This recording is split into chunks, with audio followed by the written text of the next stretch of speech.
आतंकवाद कश्मीर का वो नासूर है जिसे खत्म करने की जितोड़ कोशिश भारत सरकार लगातार कर रही है, लेकिन इसमें कमी इसलिए नहीं आती क्योंकि हमारा पड़ोसी इस आतंकवाद को लगातार बढ़ावा देता जा रहा है। ऐसे में हम अपने कई शूरवीर जवानों को भी खो बैठते हैं। लेकिन अब भारतीय सेना के लिए एक बेहतर तैयारी है। रोबोट्स का इस्तेमाल किया जाएगा आतंकवाद से निपटने के लिए, और यकीन मानिए हम अपने शूरवीर को नहीं खोएंगे जब हम आतंकवादियों को नेस्तनाबूद कर रहे होंगे। कश्मीर में जल्द दिखेगा हिंदुस्तान का नया रक्षक। आतंक के खिलाफ इंडियन आर्मी का रोबोट प्लान। जी हां, बहुत जल्द कश्मीर में भारतीय सेना के साथ रोबोट्स भी अपना जौहर दिखाएंगे और आतंक को मुंहतोड़ जवाब देते हुए नजर आएंगे। आतंकी हमलों में और एनकाउंटर में जवानों की कैजुअलिटी कम करने के लिए इंडियन आर्मी ने एक ऐसा प्लान तैयार किया है जो लश्कर और जैश के होश भी उड़ाएगा और उनके नापाक मंसूबे फेल भी करेगा। ये रोबोट वाटरप्रूफ होंगे और हर मौसम में काम करने वाले होंगे।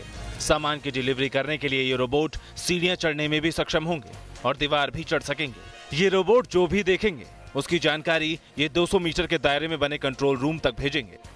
इंफॉर्मेशन गेन करने का इस्तेमाल करना चाहते हैं तो आप उनको जो बिल्डिंग है उसके अंदर भेज सकते हैं। वहां से आपको वो वहां का आंखों देखा हाल लाइव अंदर क्या हो रहा है वो आपको बताएंगे, ताकि आपके प्लानिंग के अंदर आपको आसानी हो। कश्मीर में आर्टिकल 370 हटने के बाद से आतंक की कमर टूट गई है। आतंकी या तो जहन्नुम पहुंच रहे हैं या फिर वापस पाकिस्तान भाग रहे हैं।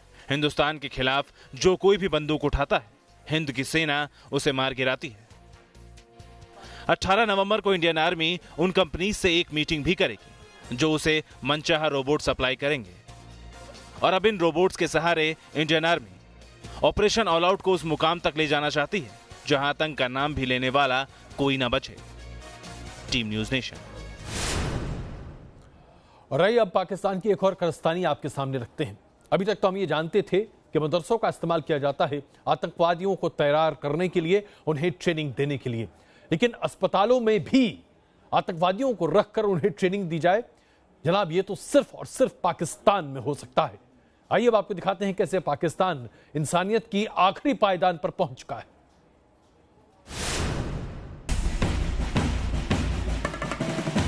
पाकिस्तान की अब तक की सबसे खौफनाक साजिश। पाकिस्तान के अस्पतालों में बम और बारूद जमा हो रहा। पाकिस्तान के अस्पताल में इलाज के बजाय खून बहाने का प्लान बन रहा है। खुफिया रिपोर्ट के मुताबिक पाकिस्तान तबाही लाने वाले मोहरों को अब पीओके से दूर लाहौर में फिदायीन बनने की ट्रेनिंग दे रहा है। खुफिया रिपोर्ट के मुताबिक पाकिस्तान के आतंकियों ने स्कूल और मदरसों के बाद अब अस्पतालों को अपना लॉन्च पैड बना लिया है। 2 नवंबर को करीब 30 आतंकी लाहौर के सबसे बड़े अस्पताल घुरकी में रुके थे। ये अस्पताल भारत पाकिस्तान अंतर्राष्ट्रीय सीमा से महज 7 किलोमीटर दूर है। इन अस्पतालों में आतंकियों को आत्मघाती हमले की ट्रेनिंग दी जा रही है। खुफिया रिपोर्ट के मुताबिक 4 नवंबर को अस्पताल में मौजूद आतंकियों के गुट को 3 अलग अलग हिस्सों में बांट दिया गया। ये आतंकी भारत में घुसपैठ करने की साजिशें रच रहे हैं। खुफिया रिपोर्ट के मुताबिक 12 आतंकियों के पहले ग्रुप को जफर अली नाम का दहशतगर्द लीड कर रहा है। ये गुट पंजाब के रास्ते भारत में घुसपैठ का मंसूबा पाल रहा है। इन आतंकियों को सेना की वर्दी दी गई है जिससे वो बॉर्डर के बेहद नजदीक पहुंच सके। दूसरे गुट में 13 आतंकी हैं जिन्हें मौलाना अब्दुल्ला महसूद नाम का आतंकी लीड कर रहा है। खबर है कि ये गुट एलओसी के पास मजपोरा नाम के गांव पहुंच गया, जबकि आतंकियों के तीसरे ग्रुप में 5 आतंकी जो लाहौर के घुरकी अस्पताल में मौजूद हैं। बालाकोट में तबाही देखने के बाद अब पाकिस्तान को दिन रात भारतीय एयर स्ट्राइक का डर सता रहा है, इसीलिए उसने अस्पताल को चुना है। इसके अलावा उसने जैश और लश्कर के हेडक्वार्टर्स को भी ऐसे इलाकों में बनाया है। बहावलपुर, जहां घनी सिविलियन आबादी है और भारत के लिए उस इलाके में एयर स्ट्राइक जैसी कार्रवाई को अंजाम देना आसान नहीं है। Team news nation. एक तरफ तो पाकिस्तान हमारे लिए लगातार नई समस्याएं खड़ी करता रहता है, दूसरी तरफ चीन भी किसी भी तरीके से हिंदुस्तान को चैन से बैठने नहीं देता। उत्तराखंड का वो सीमावर्ती इलाका जो कि चीन से लगता है, अरुणाचल प्रदेश और उसके साथ साथ लद्दाख का पूरा क्षेत्र जो चीन से सीमा बांटता है हिंदुस्तान की, वहां पर चीन ने एक नया तरीका इस्तेमाल किया है। गांव बनाए जा रहे हैं, गांव को आधुनिक बनाया जा रहा है और साथ ही साथ सैनिक तैनाती भी की जा रही है। तैयारी क्या है हम बखूबी समझते हैं। सरहद पर नहीं चलेगा चीन का खतरनाक खेल, हिंद के जवान कर देंगे ड्रैगन के हर साजिश को फेल। बॉर्डर पर चीन ने रची है नई सैन्य साजिश। लिपुलेख पास में चीन की लाल चाल। बॉर्डर के पास चीन बना रहा है आर्मी बेस। LAC पर फिलहाल हालात शांत है, लेकिन ऐसा लगता है कि चीन इस मौके पर भी माहौल को गर्म करने के प्लान पर आगे बढ़ रहा है, क्योंकि पहले LAC पर चीनी फौज का जमा होना और खतरनाक हथियारों के साथ ट्रेनिंग करना, और अब उत्तराखंड के भारत चीन बॉर्डर के करीब रहस्यमय गांव बसाकर उसे चीन का आर्मी बेस बनाने की साजिश रचना। मीडिया रिपोर्ट्स के मुताबिक भारतीय सेना को उत्तराखंड राज्य की उत्तर पूर्वी सीमा पर चीन की नई साजिश का पता चला है, जिसमें चीन बॉर्डर के नजदीक लिपुलेख पास के बेहद करीब एक गांव बसा रहा है। चीन का यह रहस्यमय गांव भारत, चीन और नेपाल की तिहरी सीमाओं के बेहद करीब है और बताया जा रहा है कि चीन इसके जरिए उत्तराखंड बॉर्डर के पास अब डोकलाम 2.0 की तैयारी कर रहा है, क्योंकि दुनिया को दिखाने के लिए चीन इसे एक गांव की तरह बना रहा है, लेकिन इसमें चीनी सेना के लिए जंगी साजो सामान को मुहैया कराने वाली साजिश रची जा रही है। रिपोर्ट के मुताबिक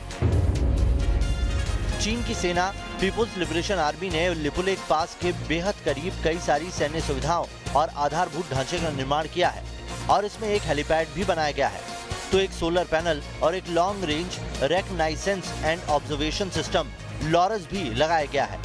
इसके अलावा 2 सर्विलांस कैमरे लगाने की बात भी पता चली है, और उत्तराखंड बॉर्डर के पास चीन के सारे साजो सामान चीन के मंसूबों की गवाही देते हैं। वहीं रक्षा मंत्री राजनाथ सिंह भी भारत चीन बॉर्डर पर जाकर हालात का जायजा लेते रहते हैं, और इस वक्त भी रक्षा मंत्री राजनाथ सिंह अरुणाचल के तवांग में मौजूद हैं, जहां वो भारत चीन सीमा के पास सुरक्षा का जायजा भी लेंगे। और सामरिक दृष्टि से राजनाथ सिंह का तवांग दौरा काफी अहम माना जा रहा है, क्योंकि ये चीन के उस सीमा से सटा है जिसके नजदीक का डोकलाम हमेशा सुर्खियों में रहा है, और वहाँ जहाँ चीनी सैनिकों की घुसपैठ की खबरें अक्सर आती रहती हैं।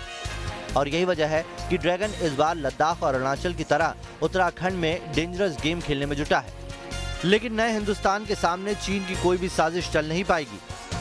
Team news nation. राफेल की खरीद से जुड़ा मामला सुप्रीम कोर्ट में पुनर्विचार के लिए पहुंचा हुआ था। सुप्रीम कोर्ट ने अपने पुराने फैसले को सही ठहराया है और पुनर्विचार याचिका को खारिज कर दिया है। भारतीय जनता पार्टी जहां इसे अपनी जीत के तौर पर प्रस्तुत कर रही है और कह रही है कि सत्य को कोई हरा नहीं सकता, वहीं पर राहुल गांधी ये कह रहे हैं कि ये सत्य नहीं है, क्योंकि भारतीय जनता पार्टी ने धोखा दिया है। सत्य चाहे जहां पर भी हो, लेकिन स्थिति यह है कि सुप्रीम कोर्ट के इस फैसले को हर पार्टी अपने अपने नजरिए से देख रही है।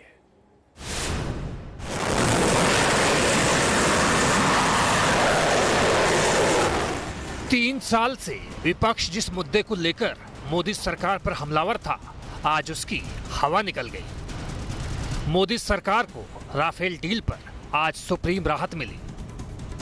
CJI Ranjan Gogoi, justice KM Joseph और जस्टिस संजय किशन कौल की पीठ ने पूर्व केंद्रीय मंत्री यशवंत सिन्हा, अरुण शौरी और वरिष्ठ वकील प्रशांत भूषण समेत उन तमाम लोगों की याचिका को खारिज किया है, जिसमें राफेल डील को घोटाला बताते हुए इस पर जांच बिठाने की मांग की गई थी। यानी कथित नए सबूतों के बावजूद सुप्रीम कोर्ट ने 14 दिसंबर 2018 को सुनाए गए फैसले को बरकरार रखा है।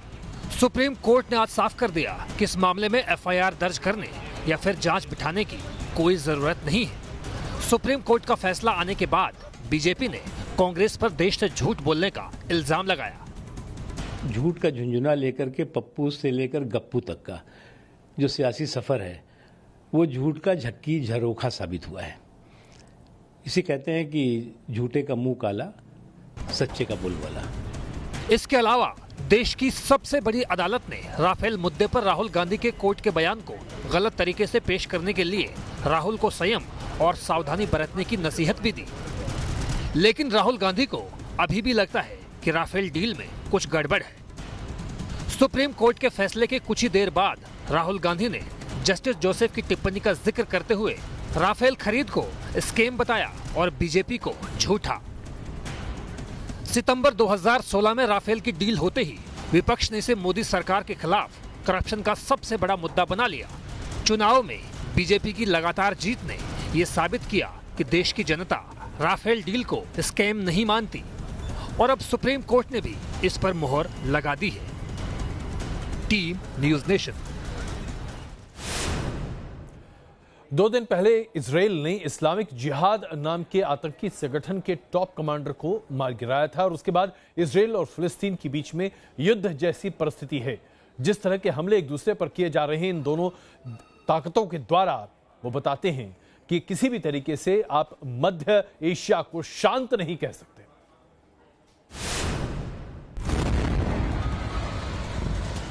गाजा में इजरायली बारूद की दहशत, शहर के बीचों बीच दागी मिसाइल, फिलिस्तीन पर इजरायली गुस्से का यह सबसे ताजा वीडियो है। दक्षिणी गाजा के राफा इलाके में इजरायली सेना ने एयर स्ट्राइक करके इस घर को तबाह कर दिया। इजराइल के आक्रामक तेवर देखकर इस्लामिक जिहाद को सीज फायर के लिए झुकना पड़ा, लेकिन मंगलवार से भड़के रॉकेट वॉर में कम से कम 34 फिलिस्तीनी मारे गए। इजराइल ने इस्लामिक जिहाद के टॉप कमांडर अबू अता और उसकी बीवी को हवाई हमले में मार गिराया था, जिसके बाद फिलिस्तीन ने पूरे दिन इजराइल पर रॉकेट और मिसाइलों से हमला किया था। बीते 24 घंटे में इजराइल ने फिलिस्तीन पर 350 से ज्यादा रॉकेट दाग दिए। ये वीडियो देखिए। कल इजराइल की सड़कों को निशाना बनाते हुए फिलिस्तीन ने रॉकेट दागे थे। फिलिस्तीन के हमलों का जवाब इजरायली एयरफोर्स ने बखूबी दिया और गाजा शहर में आसमान से जमकर बारूद बरसाए। इजराइल और फिलिस्तीन के बीच आर पार की जंग देखकर एशिया में 2 दिनों तक खलबली मची थी, लेकिन अब इस्लामिक जिहाद और इजराइल ने संघर्ष विराम की शर्त मान ली है। Team news nation. इटली के रोमांटिक शहर वेनिस में बाढ़ आई हुई है। 1966 के बाद पहली बार इस शहर में बाढ़ आई है और बाढ़ की तस्वीरें बता रही हैं कि लोग हालांकि इस शहर का रोमांच नहीं छोड़ पा रहे, लेकिन फिर भी जो स्थिति है वो जरा ठीक नहीं है।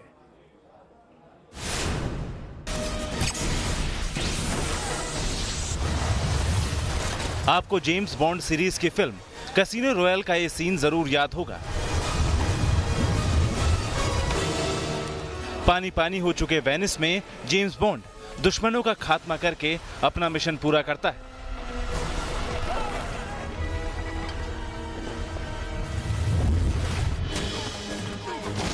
इस फिल्म में वेनिस की जो हालत आपने देखी थी, अब वेनिस बिल्कुल वैसा ही दिख रहा है। हाई टाइड के चलते पूरा वेनिस सैलाब के अटैक से करा रहा है। पानी पर तैरने वाला शहर पानी में ही डूब रहा है। जो ऐतिहासिक इमारतें वेनिस की पहचान थी, अब वहां सैलाब का राज है। मार्क स्क्वायर पर तो 6.2 फीट से ज्यादा पानी जमा हो चुका है, यानी एक औसत इंसान की लंबाई से भी ज्यादा। वेनिस की खूबसूरती को हाई टाइड एक्वा एल्टा ने तबाह कर रखा है। ऐसी कोई गली नहीं बची है जहां बाढ़ का पानी ना पहुंचा हो। वेनिस का 85% हिस्सा बाढ़ की मार झेल रहा है। 1966 के बाद वेनिस ने पहली बार ऐसा सैलाब देखा है। वेनिस में स्टेट इमरजेंसी लगा दी गई है। वेनिस की मेयर ने इस सैलाब के लिए क्लाइमेट चेंज को जिम्मेदार माना है। मेयर ने यह भी दावा किया है कि सैलाब ने वेनिस को ऐसा नुकसान पहुंचाया है कि वेनिस घुटनों के बल आ चुका है। भीषण बाढ़ ने यहाँ के टूरिज्म की भी हालत पतली कर दी है। सैलाब के खतरे से टूरिस्ट भी नहीं आ रहे और जो टूरिस्ट वहां फंसे हैं उन्हें प्रशासन वापस भेज रहा है।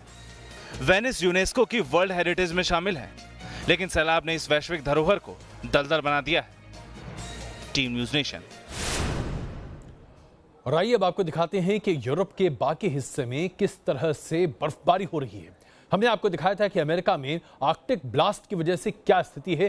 तापमान लगातार नीचे जा रहा है। कुछ यही स्थिति यूरोप के कई देशों में है, जैसे कि ऑस्ट्रिया, क्रोएशिया, स्लोवेनिया। ऐसा लग रहा है जैसे कि ये तमाम देश जम चुके हैं।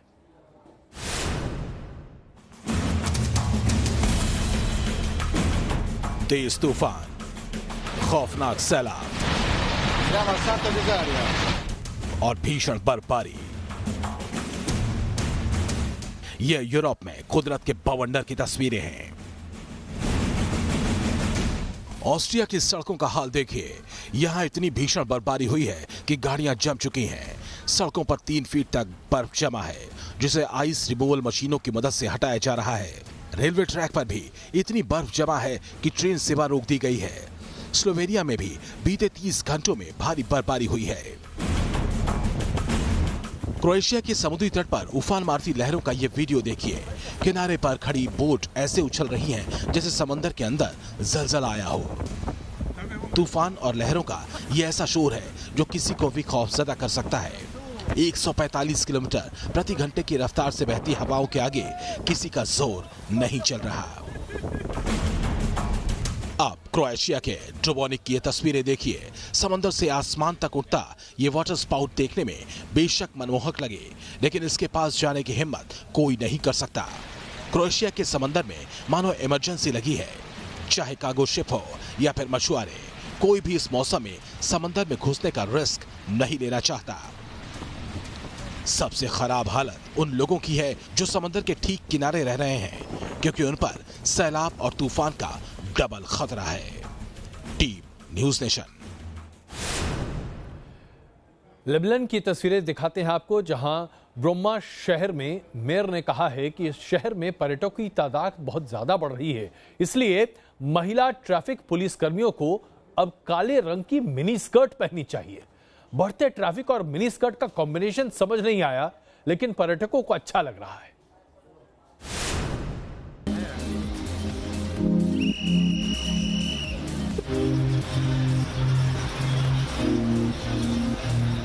यहाँ ट्रैफिक की टेंशन नहीं सताती। यहाँ ना तो ट्रैफिक जाम का झंझट है और ना ही कोई ट्रैफिक रूल तोड़ता नजर आता है, क्योंकि यहाँ ट्रैफिक को संभालती है ये बोल्ड और ब्यूटीफुल ट्रैफिक पुलिसकर्मी। ब्लैक मिनी शॉर्ट्स और रेड कैप पहने ये महिलाएं मॉडल नहीं, असली महिला पुलिसकर्मी है। यही इनकी यूनिफॉर्म है। सड़क के बीचों बीच ट्रैक की जिम्मेदारी बखूबी निभा रही ये शेरिफ सैलानियों को भी खूब अट्रैक्ट कर रही हैं। तस्वीरें लेबनान के ब्रोमाना शहर की हैं, लेकिन आप जानकर हैरान हो जाएंगे कि यहाँ सिर्फ महिला पुलिसकर्मियों को ही शॉर्ट्स पहनने होते हैं। मर्द पुलिस वाले अभी भी पूरी पैंट पहन रहे हैं। मीडिया रिपोर्ट्स के मुताबिक ऐसा यूं ही नहीं किया गया। शहर के मेयर ने गर्मियों में वेस्टर्न टूरिस्ट को अट्रैक्ट करने के लिए महिला पुलिस की यूनिफॉर्म बदल दी। इस फैसले के पीछे शहर के मेयर का प्लान भी जान लीजिए। शहर के मेयर के मुताबिक ब्रोमाना शहर घूमने आने वाले 99% सैलानी शॉर्ट्स पहनते हैं। देश की छवि सुधारने और ज्यादा से ज्यादा सैलानियों को लुभाने के लिए ये प्लान बनाया गया। महिला पुलिस कर्मियों की नई यूनिफॉर्म का असर ट्रैफिक इंतजामों पर भी नजर आ रहा है। भीड़ भाड़ वाले इस लेबनानी शहर में अब ट्रैफिक जाम देखने को नहीं मिल रहा। महिला पुलिसकर्मी अपनी जिम्मेदारी बखूबी निभाकर ट्रैफिक इंतजामों को दुरुस्त कर रही हैं। Team news nation.